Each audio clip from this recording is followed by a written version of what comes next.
539장 찬송하겠습니다. 찬송가 539장입니다.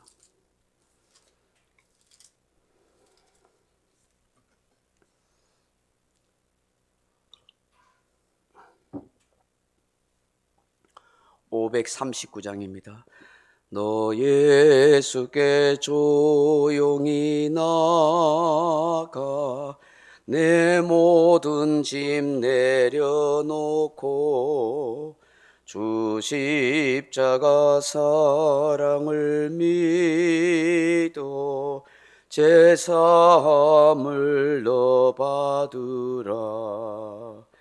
주 예수께 조용히 나가 내 마음을 쏟아놓으라. 느릅미리 보시는 주님 그 은혜를 베푸시리. 주 예수의 은혜를 입어 내 슬픔이 없어지리. 내 이웃을 늘 사랑하여 너 받은 것 거저 주라. 주 예수께 조용히 나가 내 마음을 쏟아놓으라. 느릅미리 보시는 주님 그 은혜를 베푸시리. 주 예수를 친구로 삼아 늘 내 옆에 모시어라. 그 영원한 생명샘물에 내 마른 목 죽이어라. 주 예수께 조용히 나가 내 마음을 쏟아놓으라. 느릅미리 보시는 주님 그 은혜를 베푸시리. 너 주님과 사귀어 살면 새 생명이 넘치리라. 주 예수를 찾는 이 앞에 참 밝은 빛 비추어라. 주 예수께 조용히 나가 내 마음을 쏟아놓으라. 느릅미리 보시는 주님 그 은혜를 베푸시리. 아멘. 하나님 말씀 사도행전 12장 1절에서 5절 말씀을 같이 읽겠습니다. 사도행전 12장 1절에서 5절 말씀입니다. 그때 헤롯 왕이 손을 들어 교회 중에서 몇 사람을 해하려 하여 요한의 형제 야고보를 칼로 죽이니 유대인들이 이 일을 기뻐하는 것을 보고 베드로도 잡으려 하세 때는 무교절 기간이라 잡음에 옥에 가두어 군인 내식을 내 폐에게 맡겨 지키고 유월절 후에 백성 앞에 끌어내고자 하더라. 이에 베드로는 옥에 갇혔고 교회는 그를 위하여 간절히 하나님께 기도하더라. 아멘. 사랑하는 성도 여러분, 하나님 나라와 세상 나라는 결코 조화될 수 없습니다. 추구하는 이상이 다르고 영이 다르기 때문입니다. 하나님 나라는 삼위 하나님께서 다스리고 통치하지만 세상 나라는 사탄 마귀가 역사하기 때문입니다. 하나님 나라가 이 땅에 도래하였습니다. 말씀이신 하나님께서 육신을 입고 이 땅에 오신 것입니다. 그때부터 영적 전쟁이 심각하게 펼쳐졌습니다. 결국 예수 그리스도께서 십자가에 죽으심과 부활하심으로 승리하게 되셨습니다. 이제 하나님의 나라가 이 땅에 펼쳐지게 된 것입니다. 그러나 궁극적인 승리, 완전한 하나님 나라는 아닙니다. 예수 그리스도께서 재림하셔서 모든 것을 심판하실 때 이루어지는 것입니다. 그렇지만 이제 예수 그리스도를 통하여 구원받은 백성들을 통하여 하나님의 나라가 이루어져 가고 있습니다. 이 땅에 펼쳐질 하나님의 나라에 대하여 사단 마귀는 끊임없이 대적하고 방해하고 있습니다. 택한 백성들이 구원받지 못하도록 방해하고 대적합니다. 마치 애굽의 바로 왕이 모세와 이스라엘 백성들이 출애굽하지 못하도록 방해하고 막아서는 것과 같습니다. 사도들을 통하여 예루살렘 교회가 부흥의 역사가 일어났습니다. 수많은 사람들이 회개하고 예수께로 돌아오고 하나님을 섬기는 그런 놀라운 역사가 일어났습니다. 그러나 사단의 조종을 받고 있는 유대주의자들과 종교적 위선의 탈을 쓰고 있는 자들로 인해서 예루살렘 교회는 핍박을 받게 되었습니다. 스데반 집사의 순교의 기점으로 예루살렘 교회는 박해를 받게 되었고 사도들은 지하에 숨어 들어가게 되고 많은 성도들은 흩어졌습니다. 그 흩어진 성도들이 각지에 가서 뜨거운 마음으로 복음을 전하고 또 교회를 세우며 그렇게 하나님의 놀라운 나라 역사를 이루어가게 된 것입니다. 그 중심에 선 교회가 바로 안디옥 교회입니다.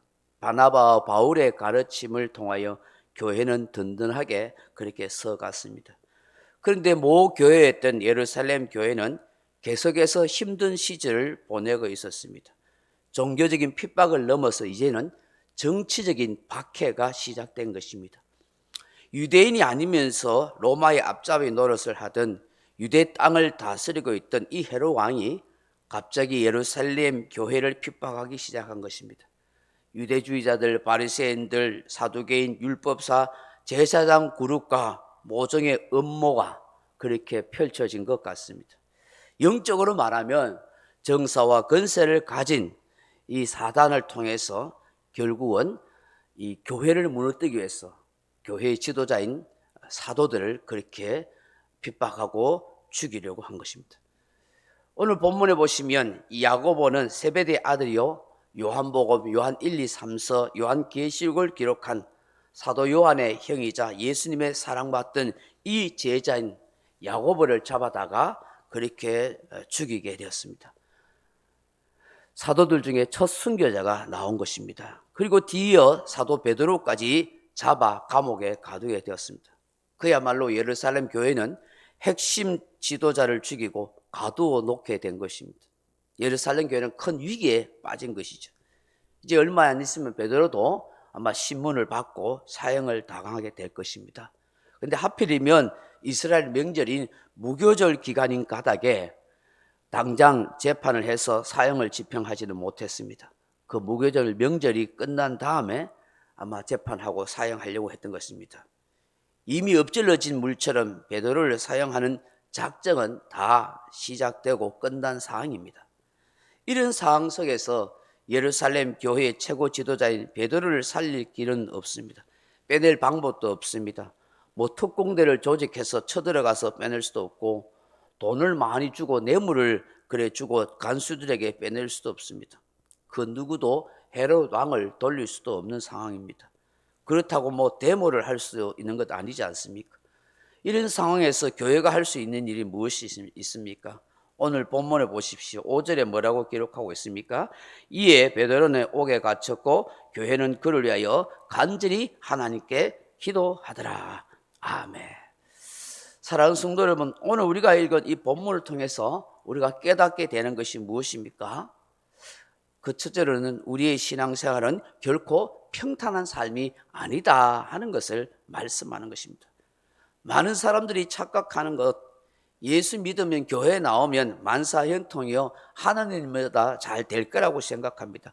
기복주의 생각이 참 많습니다. 하나님께서 때로는 우리를 도우시고 역사하실 수 있지만 또 상상도 할 수 없는 일을 펼쳐가시고 우리를 도우시고 복을 주실 때도 있습니다. 그렇다고 해서 항상 늘 그렇지는 않다 하는 사실입니다. 개별적인 상황마다 다릅니다. 성경을 보십시오. 어느 믿음의 선진들이 항상 삶이 평탄하고 복되고 형통했습니까? 언제나 기적을 일으키고 능력 있는 그런 삶을 살았습니까? 그렇지 않습니다. 고생을 하고 고난을 당하고 눈물 골짜기를 걸어가는 삶을 많이 살았습니다. 때로는 핍박과 박해를 받기도 하고 굶주림과 고통 가운데 살았습니다. 하나님을 잘 섬긴다는 이유로 세상 사람들이나 우상 숭배자들로부터 공격을 당하고 어려움을 당했습니다. 예수 믿는다는 것 때문에 쫓겨다니고 순교당하기도 하였습니다. 이것이 기독교의 역사입니다. 그렇지만 기독교는 고난 속에서 신앙의 꽃을 피웠고 수많은 순교자들 통해서 많은 영혼 구원의 열매를 맺게 된 것입니다. 이것이 하나님의 신비의 기독교 역사인 것입니다. 그러므로 우리는 항상 마음의 염두에 두고 살아야 할 것은 신앙생활은 이런저런 고난도 있고 시험도 있고 마음 상할 일도 있지만 그럼에도 불구하고 믿음으로 하나님을 의지함으로 예수님의 십자가를 생각하고 나아감으로 이기고 극복하는 것이다. 그럴 때 십자가 길을 잘 걸어갈 수 있고 마침내 천국에 입성할 수 있다 하는 믿음인 것입니다. 둘째로 오늘 본문을 통해서 깨닫게 되는 것이 무엇입니까? 위기가 닥치면 함께 모여 기도해야 한다 하는 것입니다. 앞서 5절에 말씀한 것처럼 지금 사도 야고보가 갑작스럽게 순교당하고 베드로가 갇힌 것입니다. 다른 사도들도 성도들도 어떻게 될지 모릅니다. 헤롯 왕의 그 강력한 명령과 부하들의 시퍼런 칼날 앞에 다들 두려워 벌벌 떨 수밖에 없는 상황입니다. 다들 자기 목숨 살겠다고 숨어 있거나 도망칠 수 있습니다. 그러나 어떻게 합니까? 예루살렘 교회 성도들은 오히려 그런 상황 속에서 함께 모였습니다. 누군가가 고발할 수도 있습니다. 누군가가 감시할 수도 있습니다. 그러나 그런 두려운 상황 속에서도 그들은 개의치 않고 오로지 하나님께 기도하기 위해서 함께 모였습니다. 베드로의 석방을 위해서 말입니다. 이런 편안할 때는 함께 모여 기도할 수 있을지 모릅니다. 그러나 위기가 닥치면 자기 목숨이 경각간에 달리면 오히려 기도하기가 어려울지 모릅니다. 그렇지만 더 기도해야 되는 것입니다. 위기가 닥칠수록 어려움이 있을수록 더 기도해야 하는 것입니다. 물론 평소에도 기도해야 됩니다. 참 아쉬운 것은 성도들이 기도 이런 생활에 좀 힘쓰지 못하는 것이죠. 수요일 기도회나 금요일 기도회나 또 새벽 기도회나 시간 나는 대로 작정해서 기도하는 일에 힘써야 됩니다. 모여서 기도하는 것이 더없이 중요한 것입니다. 다들 바쁘고 피곤하겠지만 기도회가 얼마나 중요한가 하는 것을 잘 모르는 것이 있기도 한 것입니다. 오늘 히브리서 10장 25절에 보면 모이기를 피하는 어떤 사람들의 습관과 하지 말고 오직 근하여 그날이 가까움을 볼수록 더 그리하자, 그렇게 말씀하고 있습니다. 숨가쁘게 돌아가는 세상이지만 서서히 종말을 치닫고 있는 여러 가지 사회 현상을 우리가 보게 됩니다. 그러므로 이 말세지 말에 우리가 더 깨어 기도하는 일에 힘쓰고 은혜를 사모하는 일에 더욱더 노력해야 될 줄로 믿습니다. 이 새벽에 주시는 말씀을 생각하면서 고난과 핍박 속에서도 그 어떤 것도 이겨낼 수 있는 우리 믿음의 성도가 되게 하옵소서. 더욱더 기도하는 교회, 함께 기도함으로 하나님의 놀라운 은혜의 역사를 경험하는 성도들이 되게 해달라고 함께 기도하는 저와 여러분 되길 주의 이름으로 축복합니다. 각자 기도하시다가 돌아가시기 바랍니다.